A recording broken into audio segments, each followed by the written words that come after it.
10 minute आगे क्या होगा नहीं सोचना। हमें यह देखना है हमारा ये सेकंड गया ना राधा, बस इतना देखना है। कोई परिश्रम की बात तो नहीं कह रहे। हम श्रम तब मानते हैं जब हम शाम तक के लिए सोचते हैं। कैसे शाम का शयन भोग होगा अपना, दोपहर का कैसे। हमें अभी देखना है, अभी वर्तमान हमारा चल रहा है, ये हमारा वर्तमान बिगड़ने ना पावे।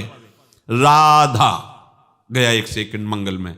अगर आप इसको संभाल लिए तो भूत और भविष्य इतना प्रकाशमय और आनंदमय होगा कि तुम्हें सोचने की जरूरत नहीं, और तुम उतना सोच ही नहीं सकते जितना आनंद आपके आसपास घेर लेगा आकर के। आनंद, भोग सामग्री नहीं कह रहे, आनंद में डूब जाओगे।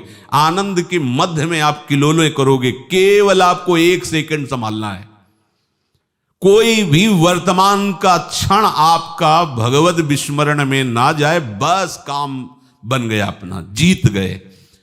हम इतना प्रपंच लाद लेते हैं। 20 वर्ष भजन करना है, हम कहते नहीं करना।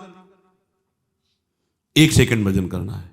क्या ये जो अभी सेकंड चल रहा है, वर्तमान का प्रति सेकंड तुम्हारा नष्ट ना होने पावे, तुम महापुरुष बन जाओगे।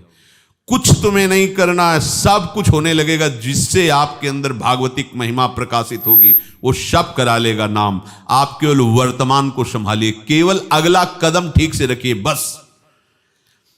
एक महात्मा ने रोज स्नान करने जाते थे शिष्य, गंगा या यमुना, तो अंधेरा था तो एक टार्च दी, छोटी सी टार्च, वो 1 पैर भर।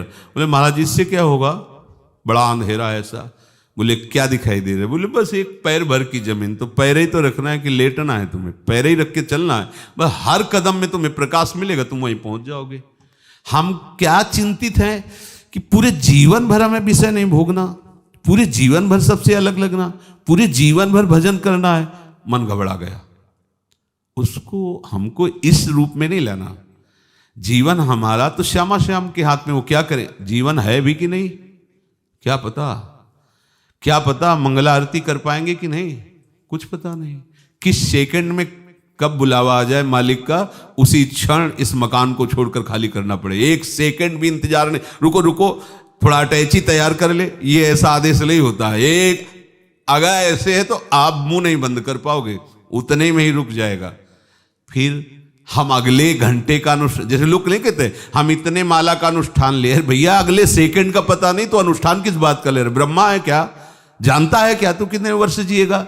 हमारा अनुष्ठान है वर्तमान का सेकंड विस्मरण में नहीं जाएगा, बस जय हो उसकी। वो शुभ अशुभ दुर्ग विध्वंस बल तब जयति जयति जग उच्चरे। बस इतनी बात सिखानी है अपने मन को, इतनी बात मन को सिखानी कि वर्तमान के समय को हम श्री जी से बिलग नहीं जाने देंगे। बस शाम के भजन होगा कि नहीं हम इसकी बात नहीं कहते। हम अभी राधा, फिर अगला सेकंड राधा। वर्तमान के सेकंड को आप प्रियालाल में समर्पित कर, आप जैसी परमार्थ स्थिति जो जागृत होगी वो अन्य किसी साधना से नहीं। हम लोग क्या करते हैं, वर्तमान को भविष्य के लिए नष्ट करते रहते हैं। वर्तमान को भविष्य के लिए नष्ट करते रहते हैं। ऐसा कर ले तो आगे ऐसा हो जाएगा, वैसा हो जाए, ऐसा देखो ना वर्तमान को हम कैसे नष्ट करते हैं। आप देखो, खुद हृदय में बैठ के देखो। अरे भविष्य और भूत हरि के हाथ में है, और हरि के हाथ में क्या है, हरि नाम के अधीन है, और नाम हमारे हाथ में है, तो सब हमारे हाथ में हो गया। वर्तमान राधा राधा राधा राधा राधा।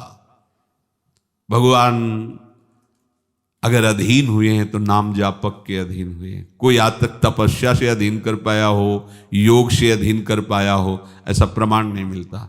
जहां मिला है तो सुमिर पवन सुत पावन नामू, अपने बस करी राखे रामू। पतंगो यथा त्वा मनु भ्राम्य माणा, डोरी हाथ में है पतंग कहाँ उड़ के जाएगी। डोरी है नाम, पतंग है प्रिया प्रीतम। घसीटते रहो डोरी, पतंग नजदीक आती रहेगी। साधन और नहीं तिनके, बस एक मात्र नाम को पकड़ लिया। अब नाम आपसे सब करवाएगा। सेवा करवाना, कैसी मानसिक कैसी शारीरिक सेवा, वो सब, वो परम गुरु है नाम। नाम हमारा गुरु है, नाम हमारा जीवन है, नाम हमारी सर्व सामर्थ्य है। और वर्तमान में हमें जपना है, भविष्य के लिए नहीं। हम लोग भविष्य के लिए टालते हैं। वर्तमान में भोग आया, भोग लेते हैं, वर्तमान में एक क्रिया है, कर लेते हैं, और भविष्य में नाम जप करें। शाम के शांति से नाम, शाम के ऐसी कलह हो सकती है कि शांति खोजने से भी नहीं मिलेगी।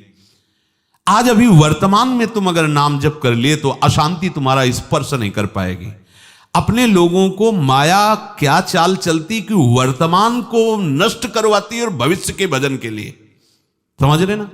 अभी कोई अवस्था है तुम्हारी भजन की, अभी तो तुमने संसार देखा नहीं, देख लो ना संसार, और जितने देखने गए आज तक लौट के नहीं आए।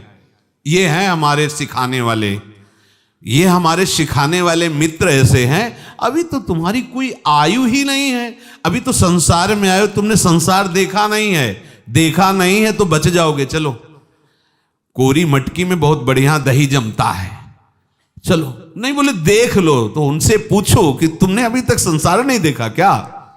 बूढ़े हो गए हो, हमें उपदेश करते हो कि तुमने संसार तो देखा नहीं, तो कैसे? भजन में तो तब जाया जाता है जब संसार देख लिया जाता है। महाराज, आपकी क्या वृत्ति अनन्य भाव से प्रिया प्रीतम के चिंतन में डूब गई है? नहीं, पर उपदेश कुशल बहु तेरे। अभी उनको आज तक कोई संसार से हटा है तो अतृप्त होकर ही हटा है, तृप्त होकर नहीं। बरबस राज सुत नृप दीन्हा हरिहिताप गवन। जबरदस्ती छोड़ना पड़ेगा, आज छोड़ो या 100 वर्ष बाद या 100 जन्म बाद, ऐसे कोई नहीं निकलता संसार। आहा, अब तो हो गया, अब कछुनाथ न चाहे, अब भजन करेंगे। आज तक एक भी पुरुष नहीं, जो निकलेगा संतुष्ट होकर निकलेगा, वो अतृप्त होकर निकलेगा, वो ऐसे अंदर से हाय हाय करके निकलेगा। इतना समय बर्बाद कर दिया, कुछ हाथ नहीं लगा, अब चलो हरि शरणम हरि शरणम। जब तक आप ये सावधानी नहीं रखेंगे कि आपका वर्तमान, बहुत बहुत बहुत महिमामयी बात कर रहे हैं, अपने लोग मन को इतना बोझा दे देते हैं कि वो हमारा साथ देना बंद कर देता है। बहुत चतुराई से इसे संभालना है। अगर ये शासन में नहीं आया तो ये बात आप समझ लीजिए, आप कुछ नहीं कर सकते, कुछ नहीं कर सकते। अगर ये बिगड़ जाए तो तुम्हारी ताकत नहीं कि तुम संभाल लो। सवार को रौंद के फेंक देगा, ऐसा एक सवारी है। और अगर दुलार करके बिगड़ेल घोड़े को 2 स्थिति में संभाला जाता है। एक तो उसे दुलार किया जाता है, सवार पहले ना खूब हाथ फिराता है, पुचकारता है, दुलार करता है, और फिर बैठता है, और जब चाल बिगाड़ता है तो चाबुक भी मारता है। दोनों बात करनी है मन को। ये मन ऐसा नहीं कि तुम इसके खिलाफ ही इसको चला लो, ऐसा नहीं है। दोनों बात करनी पड़ेगी। जब ज्यादा बिगड़ रहा हो और धर्मयुक्त मांग हो, धर्मयुक्त साधना से युक्त, साधना से अलग करने वाली मांग में चाबुक चलाना है, वो बिगड़ी चाल, उसमें चाबुक मारना नहीं। और अगर वो अनुकूल साधना के मांग कर रहा है तो उसे दे दो। उसको अनुकूल भी बनाना है, दुलार भी करना है। इतना उसके ऊपर बोझा मत लाद दो। अब अभी 4 बजे से सत्संग, और फिर मंगला, फिर ये, फिर 9-10 बजे तक तो यही लगा रहता, फिर घर में सेवा करो, फिर ये चिंतन काहे करवा रहे हो उसको? ये बोझा काहे लाद रहे? नहीं नहीं नहीं, वर्तमान में सत्संग सुनो, आगे वाले मिनट में ठाकुर जी जाने। हमको उसको फुसला के चुपचाप लगाना है। ये 1 सेकंड केवल हमें संभालना है। संतों ने कहा है, शास्त्रों में लिखा हुआ है, वर्तमान को संभालना है हमें। वर्तमान शाम के जो होगा ठाकुर जी जाने, तुम चिंता मत करो। शाम की बात अभी देखो। अभी हम क्या करते हैं, अगर हमसे गलती भी हो जाती है कोई, तो पीछे गलती हुई हो तो गया भूत में, और वर्तमान को उस गलती के चिंतन में नष्ट करते हैं। और आगे के लिए हम बहुत चिंतन करते हैं। तो वर्तमान में जब आपका भजन नहीं हुआ तो पीछा भी बिगड़ा, आगा भी बिगड़ेगा। सामर्थ्य कहां से आएगी तुम्हारी? अपने को वर्तमान संभालना है, केवल वर्तमान संभालना है। क्या समस्या है बोलो?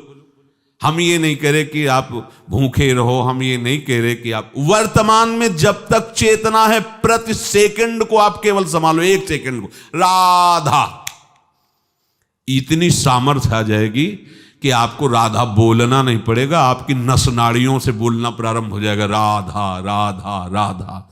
आप लोग उपासना में लगे हैं तो आप अनुभव कीजिए।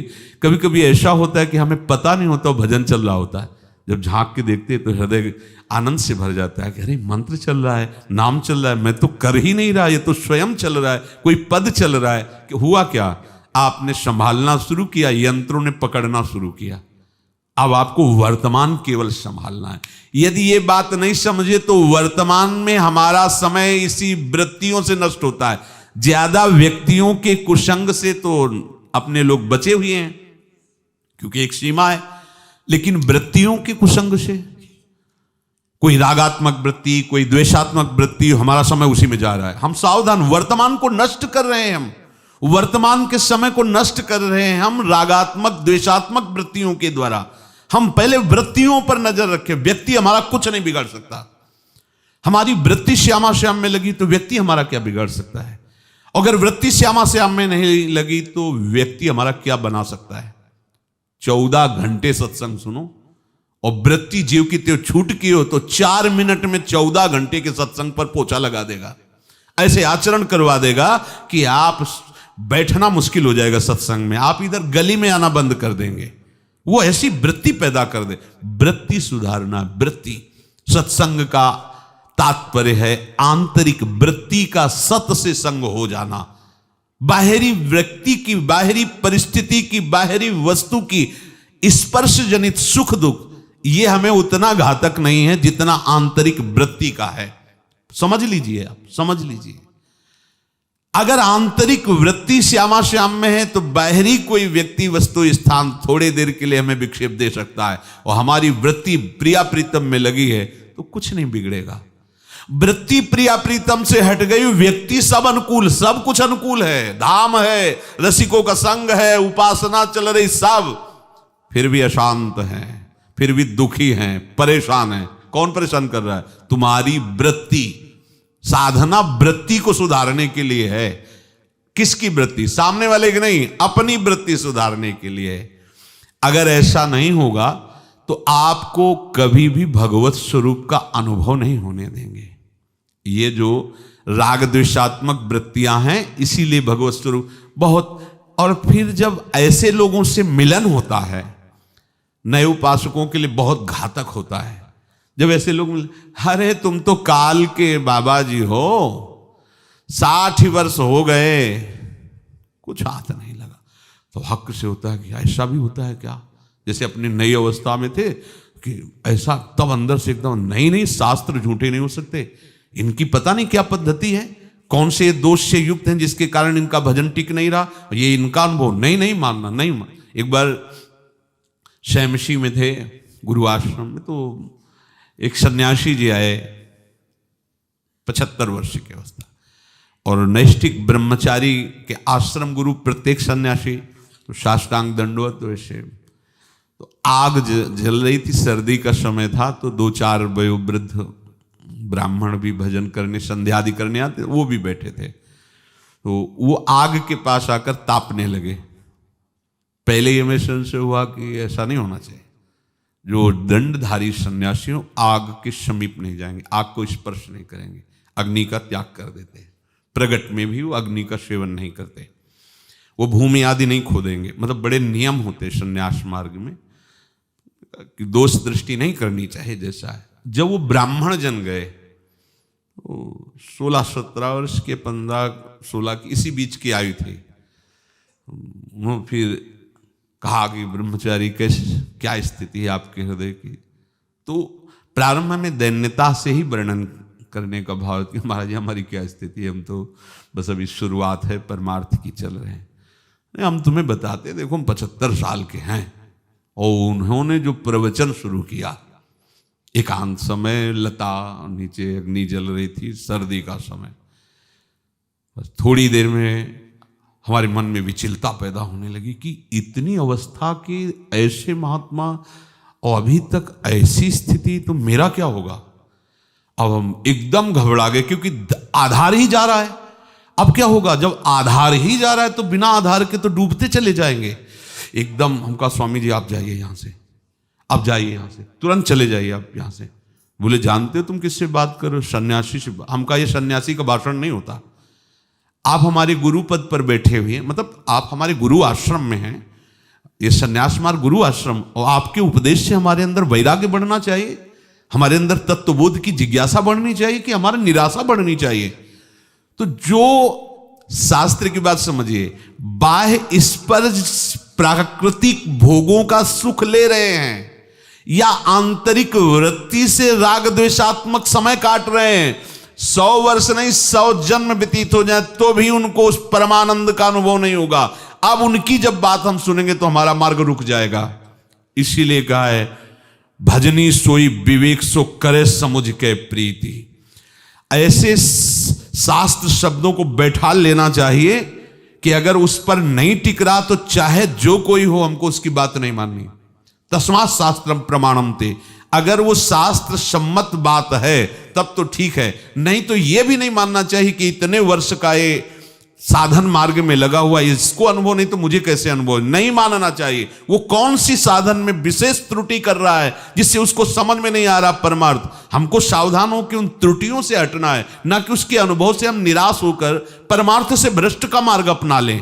और ऐसा ही होता है जब हमारी विवेक शक्ति जागृत नहीं होती और ऐसा कुसंग हो जाता है तो हम निराश हो जाते हैं कि बात तो सही है ना, जब इतने हैं और इनको ऐसा है तो फिर मुझे इस सावधान।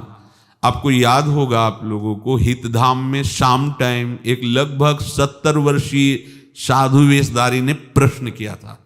वो प्रश्न था, आप लोगों ने उत्तर भी वहां सुना हो। अब विचार करो नया साधक वो प्रश्न सुनकर क्या सोचेगा कि 70 वर्ष के महात्मा में जब ये बात है तो फिर इसका मतलब मुझे जीवन भर लड़ना पड़ेगा और कुछ हाथ नहीं लगेगा। नहीं मानना चाहिए। हो सकता है तुम 70 दिन में उस ऊंचाई पर पहुंच जाओ जहां 70 वर्ष से फंसा हुआ है, 70 दिन में पहुंच जाओ। 70 दिन में तो भगवत प्राप्ति हो जाए।